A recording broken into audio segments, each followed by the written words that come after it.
We're live with breaking news here on the CBS Sports Golazo Network. Mauricio Pochettino has at long last been officially appointed as the next head coach of the U.S. men's national team. The saga is finally over. Pochettino has been named head coach. The Argentine joins as Greg Berhalter's successor nearly a month after initial reports of the deal. Pochettino spent the better part of the last 15 years managing clubs across Europe. He most recently reached the Carabao Cup final in his lone year at Chelsea. He previously led Tottenham to the Champions League final and won Ligue 1 and the Coupe de France with PSG. Pochettino joins the U.S. men's national team after a disastrous Copa America campaign, which ended crashing out of the group stage.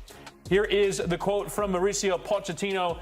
His reaction to taking over. The decision to join U.S. soccer wasn't just about football for me. It's about the journey that this team and this country are on. The energy, the passion, and the hunger to achieve something truly historic here. Those are the things that inspired me. And I think that's an interesting place to start, guys. I'm Chris Whittingham, joined by Nate Bukaty and Ian Joy for this live breaking coverage. This project has to be the thing that attracted him to this job in the first place. When you look at this, Ian, the reason why he's taking this over is not just because it's any other national team job or because it's one of the sides that have done a lot of winning on the international stage. This is the U.S. men's national team ahead of a home World Cup. United States, Canada, and Mexico. And recognizing the chance to build something special. Yeah, first and foremost, thank God it is over and officially the appointment has been made. We have been talking about it and waiting for it for a very long time. Listen, U.S. soccer have done amazing work to be able to appoint not only for the men's side of the game, but also for the women's side of the game, two of the best and most desired coaches in the game, full stop. And I think this is a glorious job for him to take over. I mean, it certainly has its luxuries. And of course, you mentioned you have a real opportunity of winning consecutively, competing in major competition, and you also have the opportunity of lifting a trophy or two. If it's not the World Cup, it's the cups around CONCACAF. I think this is an unbelievable get for US soccer. Never did I think that this would ever happen, and the fact that we were getting closer and closer and closer to this moment and the news was finally broken, it's amazing to me that this actually got over the line and US soccer finally has their man in charge. Matt Crocker, I don't know which camera I need to look at. To Matt Crocker, I want to use the metaphor that he's hit 2 grand slams here, but maybe I should use a football metaphor instead. Emma Hayes and now Pochettino, he's bagged a brace here. I mean, the United States men's national team has really needed some positivity, something to feel good about going into the most important 2-year stretch in the history of the sport in this country. This is it. Yeah, no question. Pochettino has been appointed as the next head coach of the U.S. men's national team as we bring in Paul Tenorio, the U.S. men's national team reporter for The Athletic. And Paul, thank you so much for joining us tonight. When you look at the way that this story unfolded over such a long period of time, how did the U.S. finally get this deal over the line? Well, it was just about being patient. Obviously, there were a lot of moving parts to this deal. They had to figure out the negotiation between Pochettino and Chelsea. Chelsea still owed Pochettino a lot of money. That needed to get resolved before Pochettino could sign his contract to begin as the manager of the men's national team.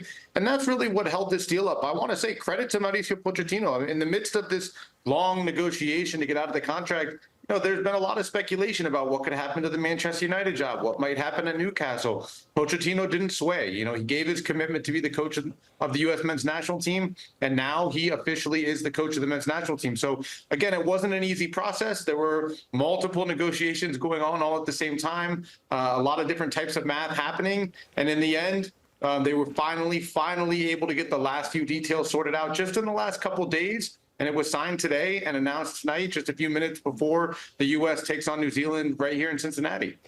And Paul, that almost makes this match a secondary story, right? This is going to be, it does make it a secondary story because this is all about Pochettino now. What comes next? What are the next steps when it comes to Pochettino taking control of this U.S. men's national team? Yeah, it'll be interesting to see what Pochettino decides to do. I just assumed that he'll spend the next month hopping around Europe, going to visit the different American players who play there, Christian Pulisic, Weston McKennie, and we can go down the list of players that he could go visit.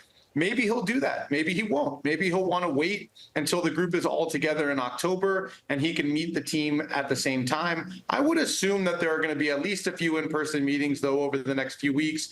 He lives in Barcelona. He's got a place in London. He can go around to the different teams in Europe, get to know some of these players, start talking to them about his ideas for how they want to play. And then he's got a couple windows here before the turn of the new year to start working with this group and seeing which players he wants to bring in, which players he needs to start integrating, what areas of the team he wants to improve. 2 games, 2 friendlies in October, one in Austin, the other in Guadalajara. Then the CONCACAF Nations League in November. Those will be his first 2 competitive matches in charge of the national team. And then there will be a break, right, through to the March window. So these next 2 windows are going to be important for Pochettino to really get his hands on the group and start to integrate his ideas into this team. It's never easy when you're a player and you're waiting for contract news or a deal to be done and it's sitting waiting around. And I can only imagine that for coaches, it's also the same feeling. You know, what was the hold up here? Why did we have to wait so long for this to get over the line?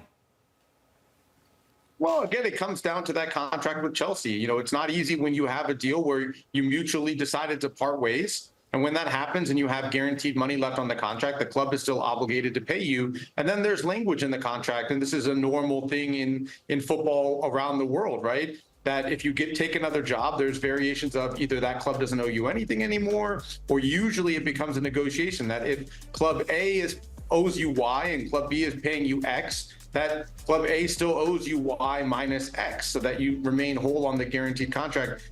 Those negotiations took time, understandably so. And then on top of that, while you're negotiating that out with Chelsea, you've got to negotiate the terms of your deal with US Soccer as well. And by the way, these negotiations aren't just about Pochettino. It's about his staff, the salary for his staff, how many staff members he's bringing, you know, what that looks like, what kind of control he wants. All of those things are a part of this negotiation. So it was never going to be, I think, like a 1 week or 2 week deal. This was always going to take a little bit of time. And certainly, you know, we reported the news, I think, before anyone was ready for the news to get out there. But the Chelsea aspect of this deal really is what held things up, especially in the last couple of weeks. I mean, behind the scenes, you know, they were preparing for announcements once, twice, 3 times, 4 times, 5 times, and it just kept getting pushed back until every detail was sorted and the pen hit the paper, or, you know, in today's world, you know, the click of a button. I wanted to ask you about something that's buried towards the bottom of the release of this appointment of Mauricio Pochettino as the U.S. men's national team. I read from it here. Pochettino's appointment is supported in significant part by a philanthropic leadership gift from Kenneth C. Griffin. Additional support has been provided by Scott Goodwin, who is the co-founder and managing partner of Diameter.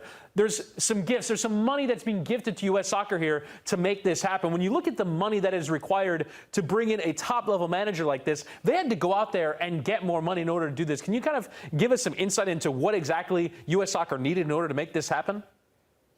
Well, first, I'll give a little plug to The Athletic. We're going to have a story dropping in a few minutes on the behind the scenes of how this deal came together that maybe brings to light some of those details of how these conversations happened. What I would say is that, yes, U.S. Soccer was committed to paying at the higher end of national team jobs. But even if you're paying at the higher end of national team jobs, there's still a gap between that money and the amount that you can make at some of the biggest clubs in the world, the Champions League clubs that you think about. And certainly that was the case at PSG and Chelsea for Pochettino. And so in order to make sure you're being competitive, in order to make sure you can afford those higher numbers, and remember, Greg Berhalter made north of $2 million with bonuses in 2022. Emma Hayes has a base salary of $1.6 million, and I'm sure has bonuses tied into that as well. So they were already paying fairly competitive salaries to get to that next level where you talk about some of the higher paid coaches in Europe making $5 million, $6.5 million a year. They went and looked for donors. And Ken Griffin, this is the first time he's donated to U.S. Soccer, but he has a history of donating for soccer causes. 50 mini pitches built in Chicago, where I live, 50 mini pitches built in Miami, where you live, Chris, I believe.